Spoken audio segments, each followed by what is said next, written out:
సత్ప్రసాదాన్ని యేసు ప్రభు స్థాపించాడు.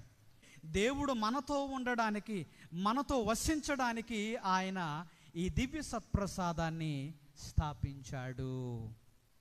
అందుకని ఈ దివ్య సత్ప్రసాదాన్ని స్వీకరించేటువంటి హృదయం ఎలా ఉండాలో 2వ పట్టణంలో మనం విన్నాం. కొరింథీయులకు రాసిన మొదటి లేఖ 11వ అధ్యాయము 27వ వచనము నుండి. కనుక అయోగ్యముగా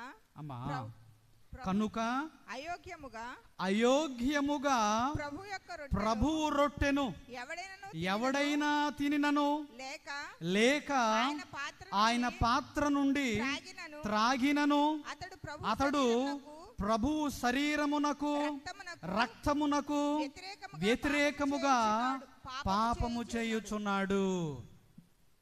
అయోగ్యముగా, చూడండి, దీనికి చక్కటి ఉదాహరణ యోధా ఇస్కారియోతు. మనం అనుకుంటూ ఉంటాం, మనం లేటుగా వచ్చినా లేకపోతే పాప సంకీర్తన చేయకపోయినా సత్ప్రసాదం తీసుకుంటే చాలు అని చెప్పేసి మనం అనుకుంటూ ఉంటాం.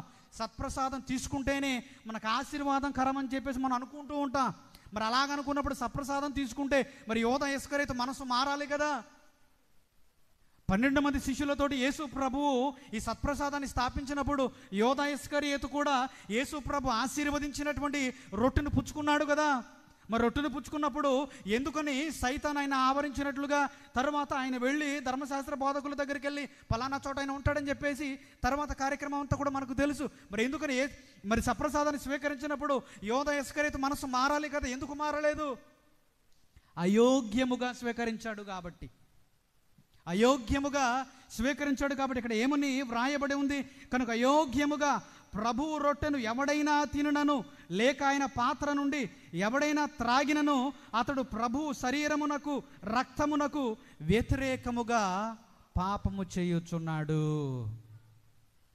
తరువాత మాట, కనుక ప్రతి వ్యక్తియు ఆత్మ పరిశీలనము కావించుకొని రొట్టెను తిని పాత్ర నుండి త్రాగవలయును. అందుకని మనం సమాధానము మీ అందరితో ఉండాలని చెప్పేసి ఒకరినొకరు సమాధానము తెలుపుకొందురని చెప్పేసి అన్నప్పుడు మనం మన ప్రక్కన ఉన్నటువంటి వారితోటి మనం సమాధానం చెప్తామాట. ఎందుకని? ఆ సత్ప్రసాదాన్ని స్వీకరించే ముందు నీ ప్రక్కన వాడెవడో నీకు తెలియదు, కానీ వాడితో కూడా నీకు శత్రుత్వం ఉండకూడదు.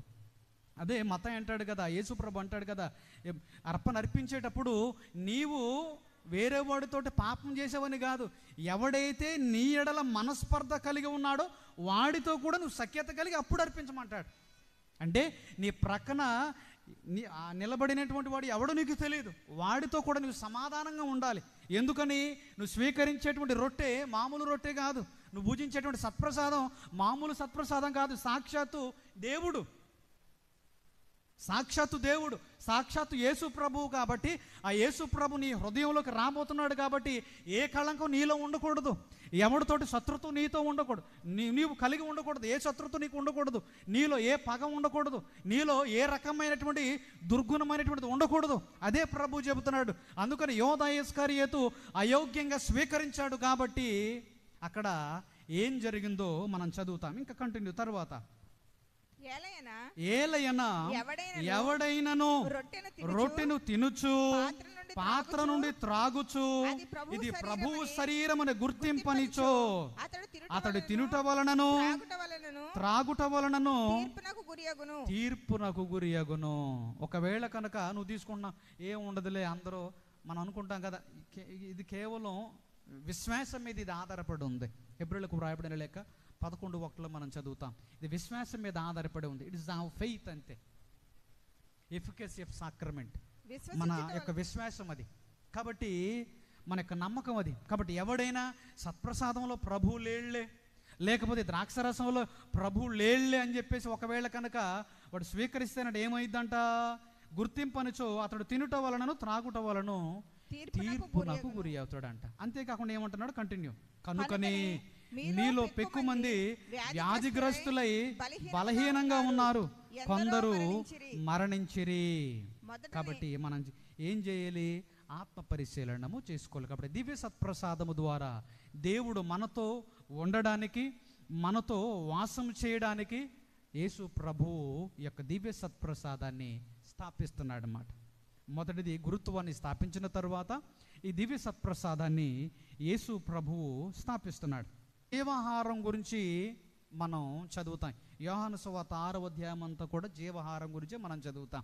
అక్కడ కొంతమంది యూదులు, కొంతమంది పరిసయ్యులు, కొంతమంది ధర్మశాస్త్ర బోధకులు ప్రభు దగ్గరకు వచ్చి, నీవు మోషే కంటే గొప్పడువా, లేకపోతే మోషే ప్రవక్త ఎడారులో ఇచ్చినటువంటి మన్నా భోజనం కంటే నువ్వు ఇచ్చేటువంటి భోజనం గొప్పదా అని చెప్పేసి అంటే యేసుప్రభు అంటాడు కదా, మోషే ప్రవక్త గొప్పవాడే, మన్నా భోజనం కూడా గొప్పదే, కాదని అంటలా.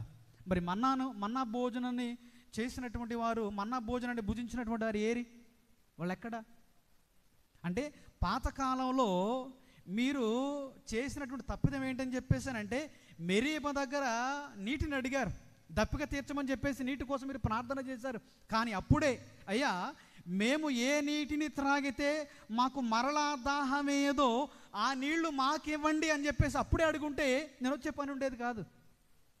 అప్పుడు మీరు ఆకలి కొన్నప్పుడు, అయ్యా మేము ఏ ఆహారం భుజిస్తే మరలా మాకు ఆకలి వేయదో ఆ ఆహారం మాకు ఇవ్వండి అని చెప్పేసి ఆ రోజున మీరు అడుగుంటే నేను వచ్చే పని లేదు.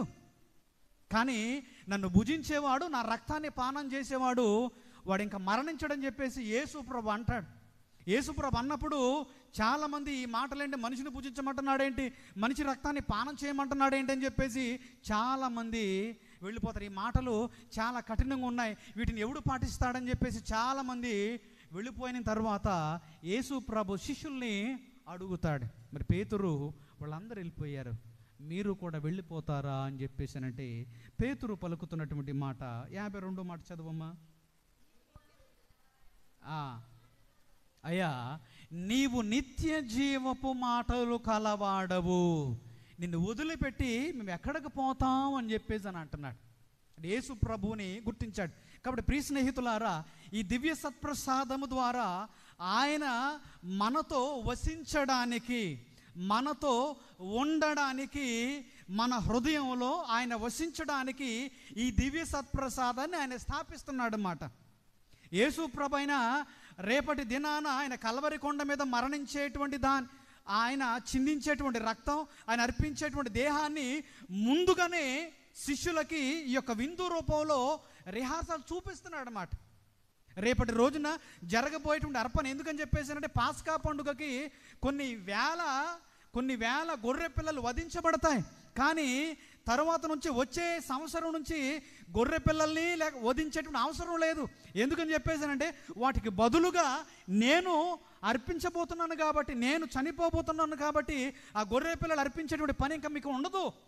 కాబట్టి నేను మీతో ఉండడానికి, నేను మీ హృదయంలో వసించడానికి, మీతో కలిసి ఉండడానికి ఈ దివ్య సత్ప్రసాదాన్ని యేసు ప్రభు స్థాపిస్తున్నాడు. అందుకని ప్రథమ క్రైస్తవులు మొదలుకొని ఇప్పటి వరకు కూడా ఈ దివ్య సత్ప్రసాదం అనేటువంటిది అపోస్తుల కార్యాలు 2వ అధ్యాయము 42వ వచనం.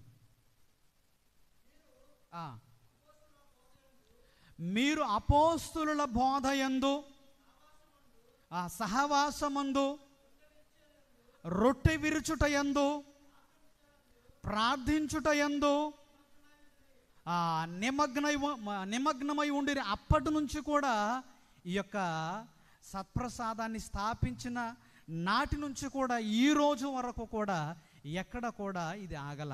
గురుత్వాన్ని స్థాపించిన తరువాత దివ్య సత్ప్రసాదాన్ని మనతో ఉండడానికి, మనతో వసించడానికి, ఎందుకంటే ఆయన ఇక ఉండబోడు కాబట్టి, కలవరి కొండ మీద మరణించిన తర్వాత భౌతికంగా ఆయన ఉండడు కాబట్టి ఆధ్యాత్మికంగా ఈ దివ్య సత్ప్రసాదం ద్వారా మనతో ఉండడానికి, మనలో వసించడానికి యేసు ప్రభు దివ్య సత్ప్రసాదాన్ని స్థాపించి ప్రేమాజ్ఞని జారీ చేశాడు.